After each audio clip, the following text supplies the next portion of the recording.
semuanya, di video kali ini saya akan membagikan pengalaman saya mendaki Gunung Buntukuang yang merupakan gunung tertinggi yang ada di kota Palopo sehingga dia dijuluki sebagai atap kota Palopo. Karena di video ini tidak ada pembahasan teknologi seperti biasanya, saya akan menyelipkan sedikit pembahasan tentang teknologi di video kali ini. Jadi di video ini kami merekamnya menggunakan iPhone 11 dan juga kamera Canon EOS M3 yang biasa saya gunakan. Jadi mari kita mulai perjalanan kita kali ini. Jadi perjalanan kami dimulai jam 8 pagi saat kami tiba di tempat registrasi. Dan setelah mendaftarkan nama kami memulai pendakian. Di jam 8 pagi itu kami menyeberangi sungai pertama.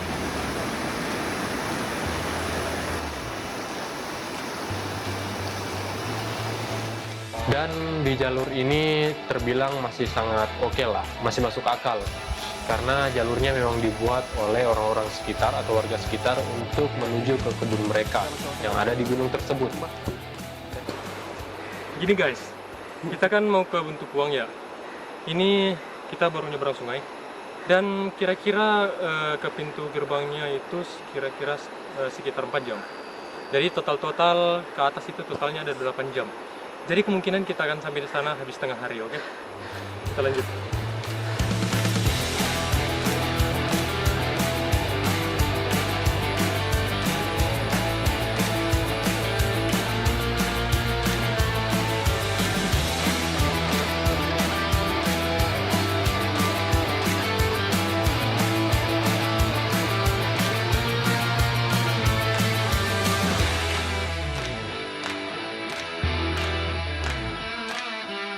Di perjalanan menuju base camp ini kami masih dapat membuat video-video santai, video-video untuk konten ini dan menikmati pemandangan alam sekitar.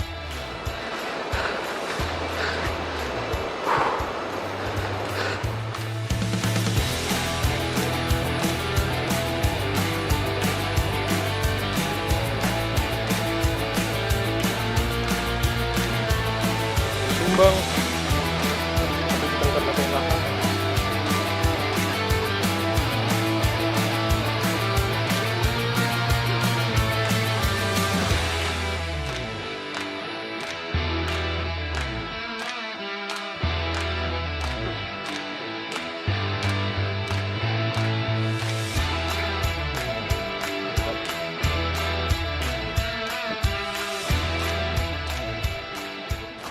ini sorry aja ya kalau videonya tidak ada beauty-beautynya karena kita harus segera sampai ke atas karena jalurnya lumayan panjang, takutnya kita kemalaman pulangnya. Jadi videonya nggak akan ada beauty-beautynya sama sekali.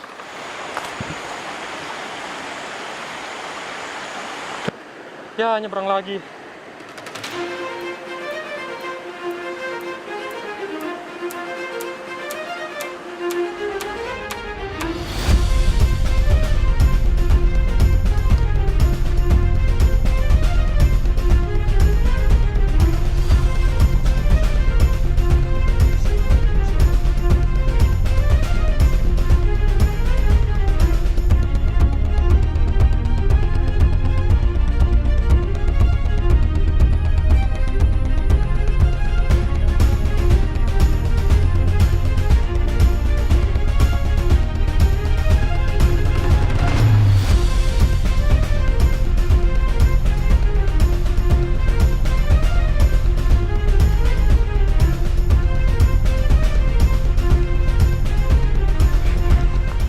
Ini udah sepertinya rumah warga ya karena ada kucing.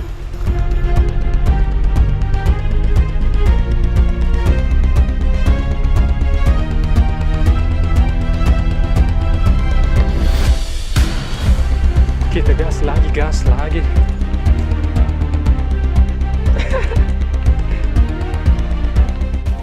Dan perjalanan sesungguhnya dimulai ketika kita tiba di pos 1. Ini jam 10.34 dan kita baru ada di pos 1.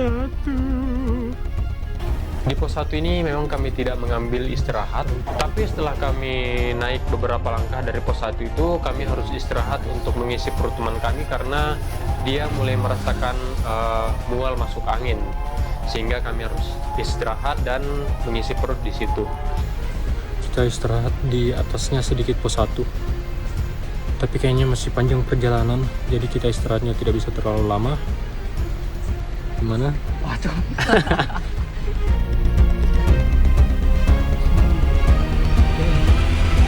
Dan setelah itu kita melanjutkan lagi perjalanan. Jalannya ini kita berjalan ada di pinggiran jurang, sehingga memang kita perlu berhati-hati untuk melewati jalur ini.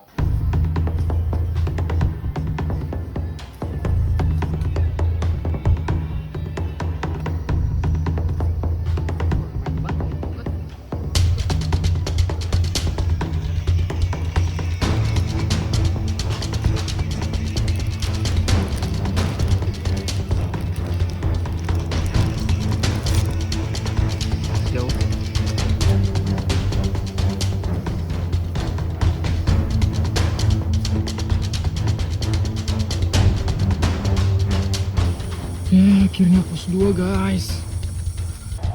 Dan ya, akhirnya kami tiba di pos 2. Di sini kami mengambil istirahat sejenak karena jarak antar posnya itu sekitar 1 hingga 1,5 jam.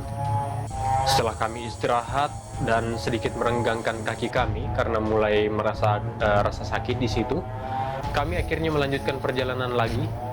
Dan di perjalanan itu kami disambut oleh monyet yang menghuni hutan tersebut.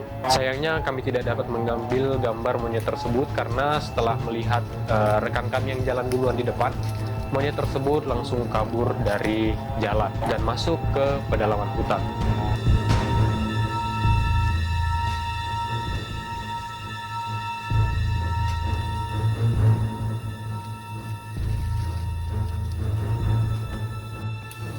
Pos 3 guys.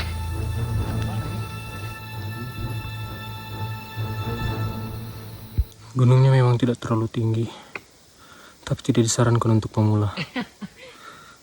Medannya gila, capek banget. 8 jam bro, 8 jam. Kita sudah jalan sekitar 5 jam. 5 jam? Jam 1 nih.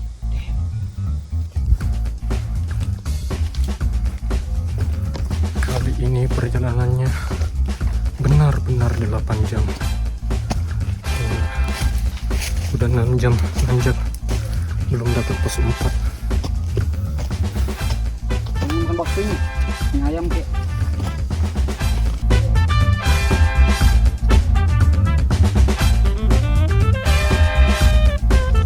Temanku sudah mau mampus nih, capean. Bocil sana masih kuat cok, anak SMA merokok lagi anjing. Pengen teh poci guys.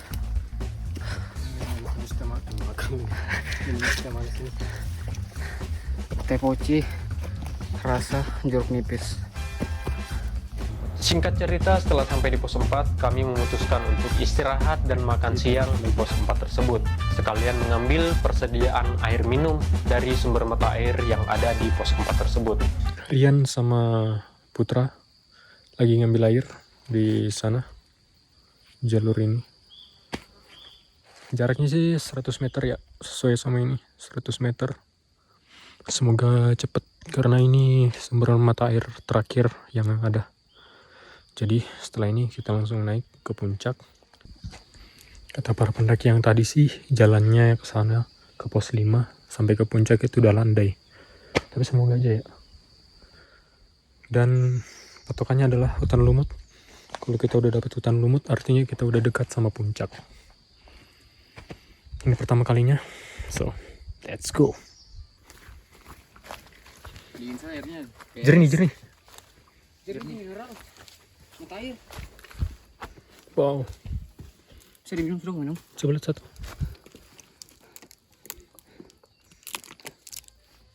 Iya sih. Jernih bro, sudah minum.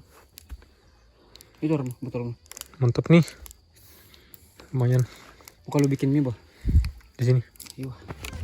Setelah semuanya siap, kami melanjutkan perjalanan ke pos 5. Jebol.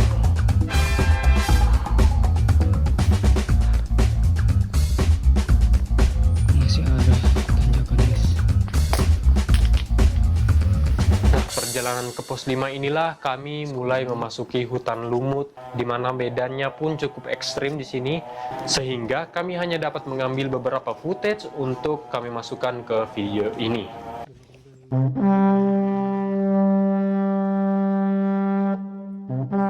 Sepertinya kita sudah sampai di sedikit lagi sampai di pos 5.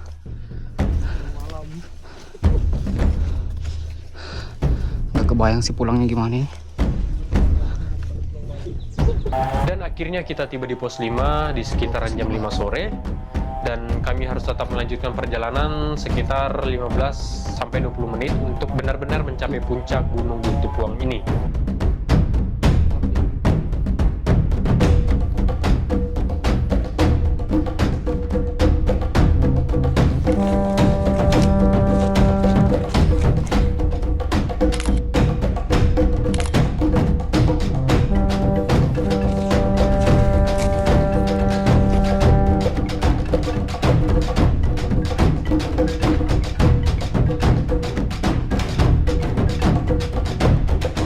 Kita baru lewatin pos 5, sekarang sudah jam 4.51 dan kita mendaki sekitar 7,5 jam.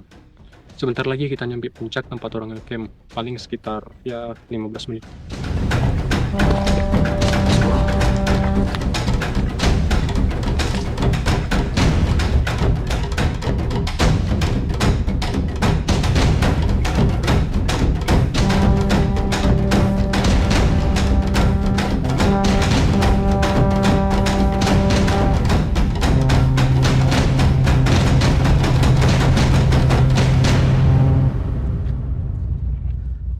Setelah kita tiba di puncak Buntupuang, kami menemui beberapa mahasiswa yang mendaki bersama dengan komunitas mereka yang kita temui juga waktu beristirahat di pos 4 sebelumnya. Yuk, kita akhirnya nyampe di puncak di ketinggian 1925 mdpl. Lumayan melelahkan, tapi ya inilah yang terjadi. Perjalanan kita sekitar 7 jam 42 menit. Setelah mengabadikan beberapa momen di puncak Gunung Buntupuang, akhirnya kami memutuskan untuk turun di pukul 5.30 sore. Yuk guys, kita sekarang dalam perjalanan balik. Sekarang sudah 5.40. Yuk, ya. Sayangnya kita tidak dapat merekam konten perjalanan kita turun ke bawah karena medannya sangat-sangat ekstrim. Jadi sangat berbahaya jika kami mengambil konten ketika turun ini. Namun saya akan menceritakan sedikit pengalaman kami ketika turun, di mana jalannya itu sangat sulit untuk kita temukan, jadi memang harus hati-hati sambil memperhatikan tanda yang ada di sekitar. Untungnya kami ditemani oleh salah satu teman kami yang sudah berpengalaman dalam pendakian, sehingga kami dapat menemukan jalan yang benar ketika malam hari tersebut. Dan tantangan sebenarnya terjadi ketika kami mulai kehabisan perbekalan, terutama air minum. Karena air minum merupakan hal yang sangat penting untuk kami mengisi energi kami, sehingga kami dapat melanjutkan perjalanan dengan otak yang tetap fokus, sehingga kami tidak tersesat atau tergelincir ketika menuruni gunung tersebut. Karena kami mulai kehabisan air, kami akhirnya memutuskan untuk menyaring air yang ada di sungai. Nah, kalau tidak salah, ini sungainya berada di sekitaran pos 3 menuju ke pos 2. Dan kenapa kami mengatakan bahwa gunung ini memang tidak disarankan untuk pemula, apalagi untuk tektok, karena tantangan di gunung ini bukan hanya sekedar tantangan yang nyata, melainkan juga tantangan yang tidak nyata, sehingga akan sangat menyulitkan orang-orang yang belum berpengalaman naik ke gunung, apalagi tektok. Dan untungnya kami tiba di tempat registrasi dengan selamat setelah menyeberangi sungai terakhir, dan kami tiba di tempat registrasi itu pukul 12 malam lewat sedikit. Di sini rasanya cukup lega karena kami sudah bisa sampai di tempat registrasi, dan setelah melapor akhirnya kami dapat pulang ke rumah masing-masing dengan selamat. Jadi Pesan dari kami untuk kalian yang mau mendaki Buntu Buang, dipersiapkan secara matang-matang persiapannya, terutama air minum, jangan sampai kekurangan. Untuk masak di gunung, saya rasa makanan yang simple akan lebih membantu karena perjalanannya cukup panjang dan cukup curam. Sehingga yang perlu diutamakan adalah kita harus tetap kenyang sehingga kita bisa tetap fokus ke perjalanan kita dengan hati-hati tentunya. Tapi terlepas dari semuanya, kami tentu saja bahagia karena kami berhasil tektok dan menaklukkan Buntu Buang walaupun kami baru 2 kali melakukan tektok. Dan mungkin cukup sekian video kali ini, pengalaman yang kami bagikan. Mohon maaf atas segala kekurangan di video ini yang tidak seperti biasanya. Dan sampai jumpa di video selanjutnya.